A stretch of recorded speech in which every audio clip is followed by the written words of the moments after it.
Imagine someone from the NHS, a nurse, reviewing a whole army. I mean, it's hysterical. And yet this happens all the time. My name is Dr Amanda Goodall, and my area of research is in what I call expert leadership. It's about organisational heads, and it can be line managers, it doesn't matter. But essentially it's about having bosses who really understand the core business of the organisation. So it's the opposite to someone who's come in, who's jumped around from different kinds of organisations, or someone who doesn't really have enough experience in that particular field. My research would suggest that that isn't the kind of boss you want at the head of your organisation. I work with a number of leaders in different organisations, and then for a few years I worked with university leaders. Who should lead research universities? Should they essentially be good researchers or good managers? And that's where I first discovered this idea of expert leadership, that actually the best heads of universities were people who had done extraordinary work in their research. If you look at places like Stanford, if you look at Silicon Valley, all of these are run by people who are outstanding experts. Those universities that were led by outstanding researchers were far more likely to improve in their performance. So I decided to put the same research question to many different kinds of organisational settings. If you want to be an outstanding basketball coach, does it matter if you play to a very high standard? And it turns out that it does. It was the all-stars, the best players, who also made the best coaches.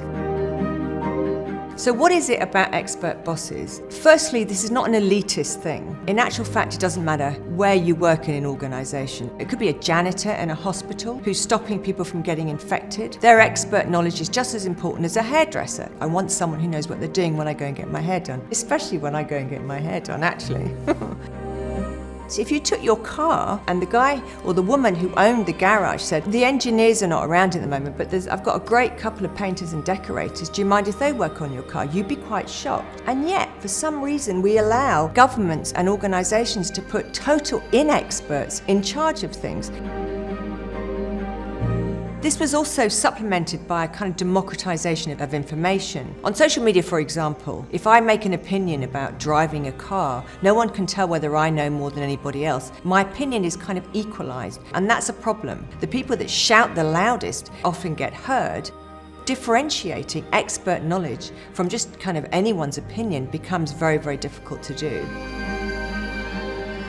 The UK is particularly bad at putting non-experts in place. If you work in the NHS, you've had review after review after review, and nearly all of them are done by non-medics. One done by the head of Marks and Spencer's, barely mentioned clinicians. There's one by a former army officer. Imagine someone from the NHS, a nurse, reviewing a whole army. I mean, it's hysterical. And yet this happens all the time. Governments don't really like experts, because if you're governed by ethics, by standards that your profession demands of you, and that means that if a government comes along and says, we want you to do this, and it contravenes your own values and your own professional codes of practice, you're going to say no. So they don't like this. So what they do is they bring in people who are just yes men and women. Research changes the world. It changes the world all the time, and it has to continue to be funded. If we want to create mini Silicon Valleys, the only way we can do that is by funding brilliant research and by funding brilliant researchers.